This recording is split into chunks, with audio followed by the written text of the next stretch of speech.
Alors, nous avons parlé des contenus de TF1, du groupe TF1, des actions qui sont menées par le groupe. Nous arrivons bientôt au terme de cet événement, mais avant, il était important pour nous de faire parler les associations, celles qui sont sur le terrain, celles avec lesquelles TF1 noue des partenariats solides et celles qu'on soutient aussi. Et pour en parler, je voudrais rappeler Catherine Puiseux, qui va animer une prochaine table ronde avec eux. Catherine.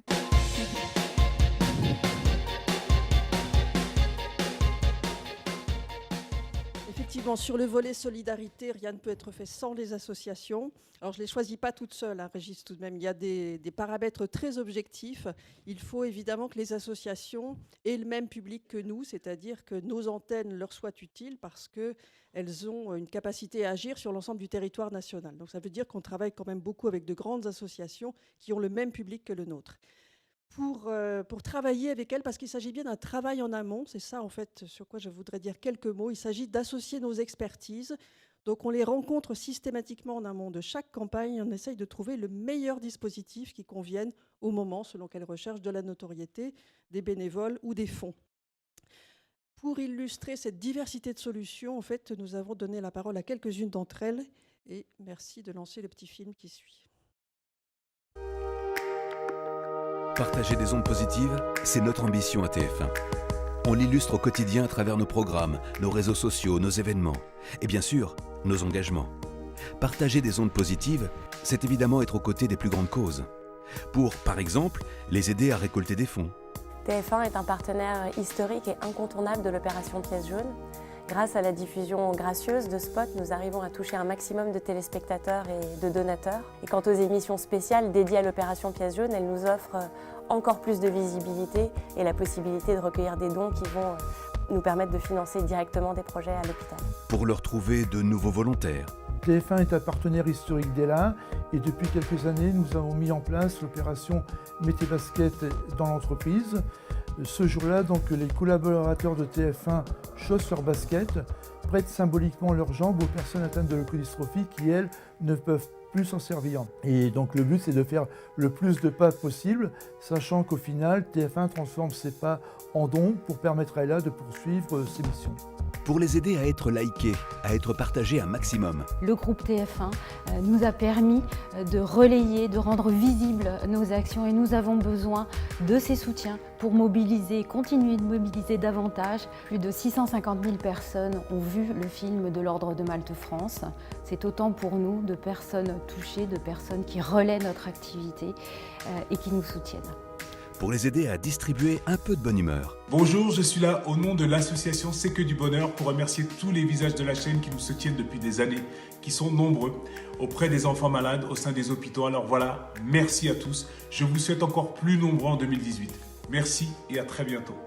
Ou pour les aider, tout court. Le partenariat avec TF1 nous permet d'avoir une expertise sur la production de ce type de messages, sous forme de programmes courts par exemple, et de pouvoir vraiment nous concentrer sur le contenu du message et sur ce qu'on veut faire passer comme idée auprès du grand public.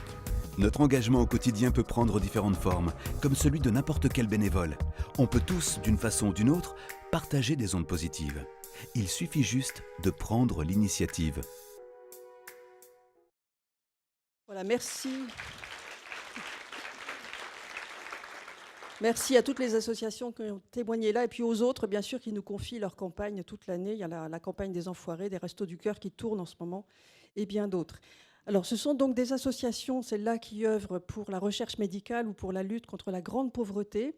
Je vais en appeler à mes côtés 3 autres, Philippe Audoux, Philippe Cohen, Fabienne Servan-Schreiber, si vous voulez bien me rejoindre.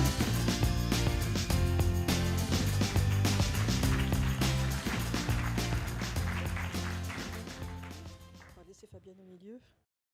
Alors, ce sont 3 associations, 3 mouvements, 3 initiatives qui œuvrent pour le vivre ensemble. Alors, chacun à sa façon, l'un par l'insertion, par le sport, par la promotion de la fraternité ou par l'instauration du respect.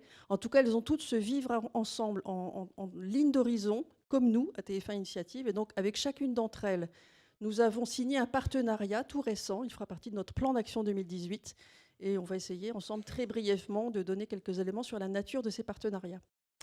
Voilà, Philippe Audoux, je vais peut-être commencer par vous. Donc, vous avez créé Sport dans la ville, en 1997.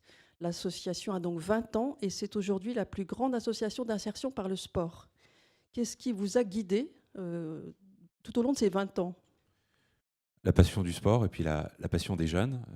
L'association a pour mission de venir en soutien et en aide à des jeunes qui habitent dans des quartiers sensibles. Donc on crée des centres sportifs en pied d'immeuble qu'on anime avec des éducateurs professionnels.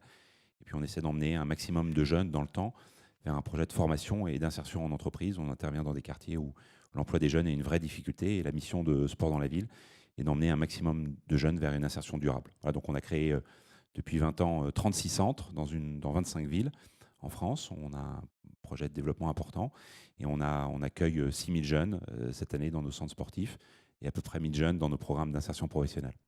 Alors, ensemble, on s'est trouvé beaucoup de points communs.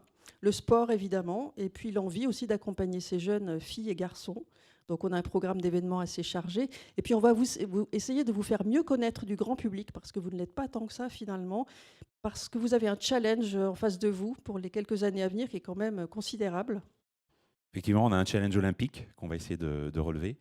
Sport dans la ville a été intégré au projet de candidature de Paris 2024, au projet d'héritage social et sociétal de Paris 2024. On a pris l'engagement pour nos jeunes d'ouvrir 50 nouveaux centres d'ici 2024 et puis de leur offrir et de leur construire ici en Ile-de-France un campus en Seine-Saint-Denis, voilà, qui va nous permettre très certainement d'ici 2024 d'accueillir 10 000 jeunes en plus dans tous nos programmes sportifs et d'insertion professionnelle. Donc c'est un grand challenge qu'on va essayer de relever. Les Jeux Olympiques vont bien sûr être une opportunité extraordinaire de développement pour les territoires et on l'espère de réussite pour les jeunes de Sport dans la ville.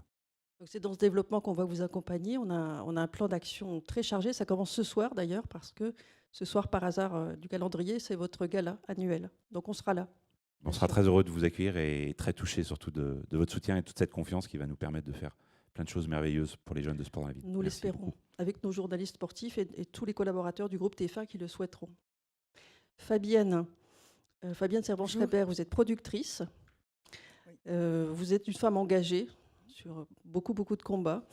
Et vous avez créé, fin 2015, avec Abdenour Bidar, Fraternité Générale. Alors, quelle a été votre intention ? Qu'est-ce qui s'est catalysé à ce moment-là ? Écoutez, vous entendez ? Oui. Le 14 novembre, nous étions absolument sidérés et dévastés, comme chaque personne qui est dans cette salle. Et à ce moment-là, Abdenour nous a écrit à un petit groupe d'amis en nous disant « Il faut maintenant rassembler largement toutes les énergies qui, comme nous, ne veulent pas se laisser abattre, comme nous ne veulent pas subir, mais veulent se mobiliser. » Et il a parlé immédiatement de ce principe qui peut rassembler, qui peut justement éviter les replis sur soi, les replis identitaires et communautaires, la haine et le rejet de l'autre, qui est la fraternité, qui est la grande oubliée de notre devise républicaine. Et on s'est tout de suite dit, on va faire une campagne de clips pour parler de la fraternité, pour inciter les gens à faire des films sur qu'est-ce que c'est pour eux la fraternité. J'ai appelé toutes les chaînes de télévision pour savoir si elles étaient à nos côtés, dont le groupe TF1. Ils nous ont dit oui, et nous avons lancé le mouvement de cette manière-là. Et c'est un mouvement qui s'est tout à fait maintenant détaché, évidemment, des dates et des attentats. Nous existons depuis 3 ans et nous appelons les Français à se rassembler autour de la fraternité à travers des actions culturelles, sportives, on va travailler avec vous, pédagogiques, citoyennes. Et nous allons le faire maintenant toute l'année grâce à votre participation, avec un point culminant au mois d'octobre prochain. Alors, vous nous connaissez très bien. En fait, vous travaillez pour nous. Vous avez fait la fiction Louise, par exemple. Qu'est-ce qui vous fait penser qu'on va être plus fort ensemble que la somme de nos deux mouvements ?